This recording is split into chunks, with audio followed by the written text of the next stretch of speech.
Приветствуем наших подписчиков и гостей канала Код Изобилия. Друзья, мы вас всех приветствуем в изобилии и достатке. Сегодня мы с вами уделим внимание и поговорим о том, почему нельзя вечером выносить мусор и мыть полы. Какие народные приметы и суеверия есть про уборку, которые стоит знать и которыми стоит все-таки уделять этому особое внимание. А прямо сейчас подпишитесь на канал Код Изобилия, ставьте лайк этому видео и обязательно поделитесь этой информацией с теми, кому действительно это будет полезно и интересно и важно. Итак, почему нельзя вечером выносить мусор и мыть полы? Вы знаете, эта примета имеет под собой почву и не лишена здравого смысла, потому что работа по дому всегда должна соответствовать определенным правилам. Иначе, в противном случае, она не только не принесет результатов, но и повлечет за собой существенные проблемы. И хозяйки, которые затевают уборку на заходе солнца, вы знаете, рискуют привлечь в свой дом неприятности. Почему? Потому что, когда делается уборка, таким образом вымывается из своего дома или квартиры не только грязь, но и финансовое благополучие, здоровье, удача и все то хорошее, что делает семью счастливой. И в старину люди сделали определенные выводы о том, что убирать в доме надо в строго определенные дни.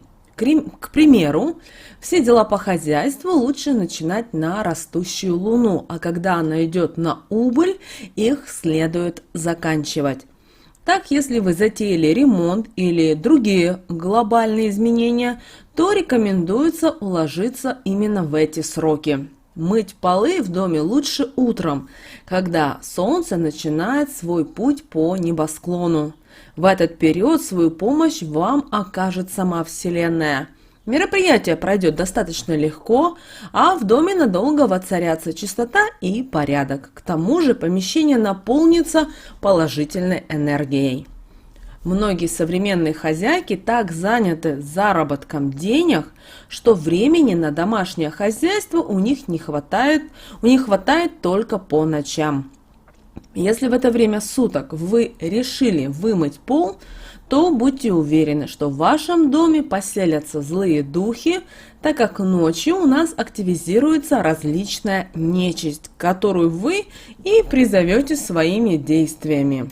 И житейский опыт показывает, что после вечерних, а тем более ночных уборках в семьях вспыхивают скандалы, а обитатели дома чувствуют упадок сил. Поэтому также я обращаю ваше внимание, что наведение порядка по вечерам повлечет за собой вымывание финансов из семьи. И самое неприятное заключается в том, что привлечь финансовые потоки обратно не получится. А чтобы ваш дом был полной чашей, мойте полы с заговоренной на деньги водой. Тем самым вы будете исключать материальные проблемы из своей жизни. Даже в том случае, если у вас была вечеринка или какой-то праздник, после которой в комнатах образовался хаос, не занимайтесь уборкой сразу после того, как от вас ушли гости.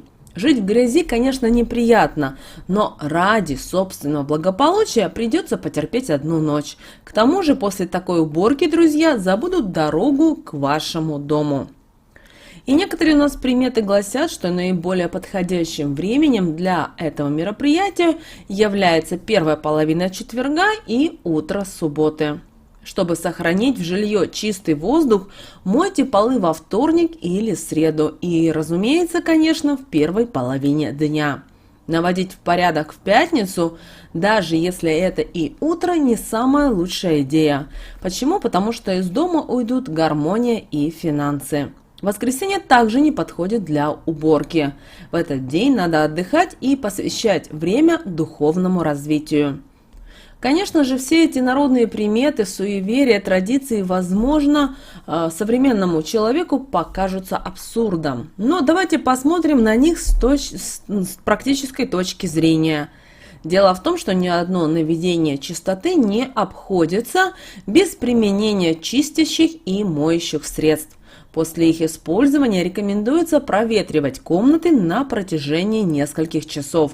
Иначе вы можете заболеть аллергией или даже еще хуже получить проблемы с дыхательными путями. Тем более дышать ночью химикатами отнюдь не безопасно. И вы знаете, люди, которые жили в старину, составили целый список правил касательно того, когда не следует мыть полы в доме. Во-первых, никогда не мойте перед дорогой. Нарушение этого правила повлечет за собой неприятности в пути. Если вы собираетесь уезжать, то сделайте уборку загодя. В противном случае вы рискуете столкнуться как с опасностями, так и трудностями. Далее, не делайте уборку после отъезда кого-то из домочадцев. Не мойте пол и не наводите порядок, когда кто-то из ваших родных отправился в дальний путь. Дождитесь того момента, когда он прибудет в пункт назначения. Если не придерживаться этого правила, то вы можете накликать беду не только на родственника, но и на себя. И это поверье эффективно сработает в том случае, если вы хотите, чтобы кто-то из ваших знакомых больше никогда не переступил порог вашего дома.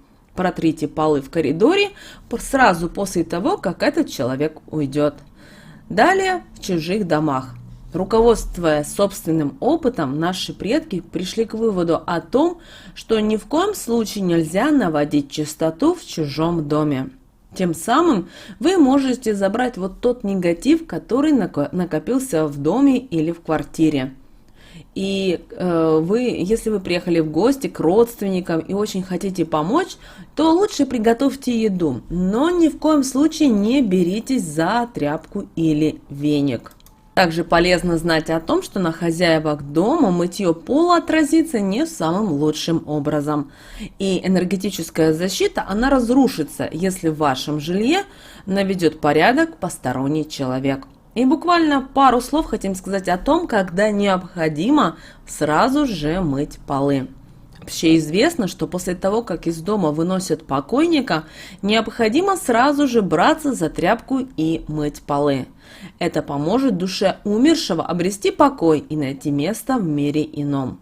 Правильно, будет это делать сразу же за гробом. Но такое действие в наши дни приведет в недоумение присутствующих, поэтому нынче это делают, как когда покойника увозят на кладбище. Вот, друзья, чем мы сегодня хотели с вами поделиться, о том, когда же все-таки лучше мыть полы и делать вообще уборку в вашем доме, чтобы всегда в вашей жизни было благополучие, достаток и гармония в вашей жизни. Ведь это каждому из нас всегда нужно и необходимо.